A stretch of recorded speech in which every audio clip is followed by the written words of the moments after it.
2024 এর জুলাই অগাস্টে অনেস্টি দিয়ে রিপোর্ট করে সত্যি কথাটাকে বার করেছেন। আমরা অনেক গ্রেটফুল আপনাদের কাছে।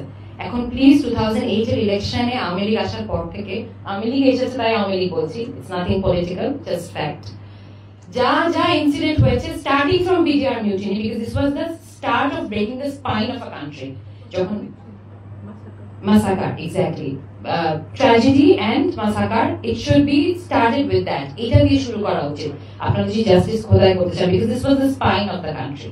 Best of the best officers দেরকে একটা জায়গায় আনা হয়েছে এবং তারপরে this massacre was committed against the country by international power and the regime that was back then looking after it, তাদের আন্ডারে এটা হয়েছে।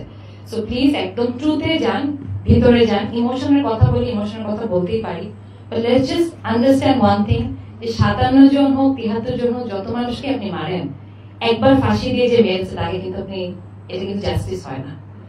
57 বারকে আপনি মারতে পারবেন একটা মানুষকে, 57 জনকে মারার জন্য পারবেন না। But let's not allow injustice to prevail in this country. Aunty আপনাদের সবাইকে, মানে আমি যদি আব্বু নিয়ে নাও হই, just as a human being, আমি আপনাদেরকে রেসপেক্ট করি যে আপনারা এতটা কারেজ নিয়ে থেকেছেন।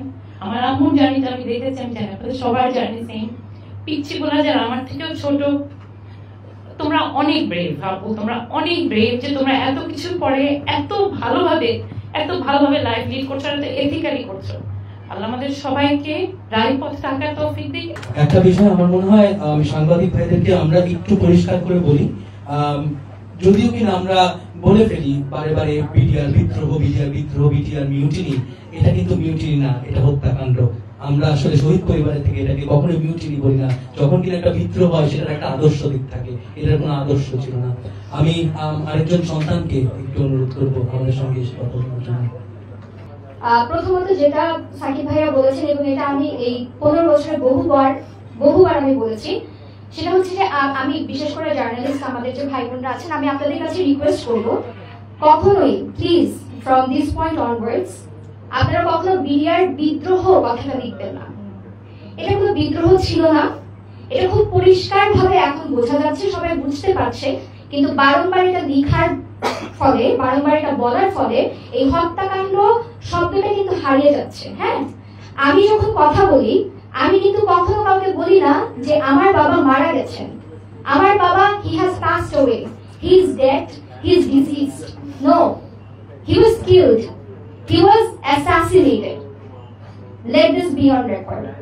আপনাদের সাথে আমার কবরস্থানে দেখা হয়, সেই দিনগুলো আসলে আমাদের জন্য খুব ইমোশনাল থাকে। আমরা আমাদের বাবার মৃত্যুবার্ষিকীর দিন আপনাদের কিছু কথার জবাব দিই, আপনারা আমাদের অনুভূতি জানতে চান, আপনারা বিচার হয়েছে কিনা জানতে চান। তখন আসলে এই কথাগুলো বলাটা আমাদের জন্য খুব কঠিন। হ্যাঁ, আমরা গুছিয়ে বলতে পারি না, 15 বছর পর আমরা এখনো বলতে পারি না। রিকোয়েস্ট করব রাকিব এবং কর্নেল মুজিবুর মিসেস আন্টি একটু এখানে বসবেন। আমরা প্রেস কনফারেন্সে যে আমাদের দাবি দাওয়াগুলো, এই বিষয়টা আমরা একটু এই মুহূর্তে বসবো। এটার পরে আমরা আবারও শহীদ পরিবারের কাছে চলে যাব। আমরা প্রত্যেকের জায়গা থেকে শহীদ পরিবার চেষ্টা করেছি, কে ব্যারিস্টার হলো, কে অ্যাডভোকেট হলো, কে বড় কোম্পানির মালিক হলো, সেটা নয়। আমরা চেষ্টা করেছি একটা বাচ্চাকে মানুষের মতো মানুষ করে করতে, এবং আমরা বোধহয় পেরেছি। আমি এটা খুব কনফিডেন্টলি বলি, আমাদের বাচ্চাগুলোকে বানাবে। বাট সাহসী যে বানাবো, সেই সময় সাহসী বানানোর মতো বাচ্চা ওরকম ছিল না, সবাই ছিল ছোট।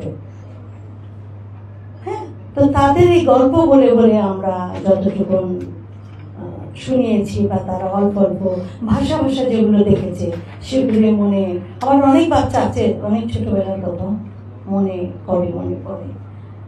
কাজে সেই সময়টা যারা 14 বছর 15 বছর 16 বছরের ছিল, তারা কিন্তু সবই বুঝে, সবই। কিন্তু আপনারা বলবেন যে এতদিনে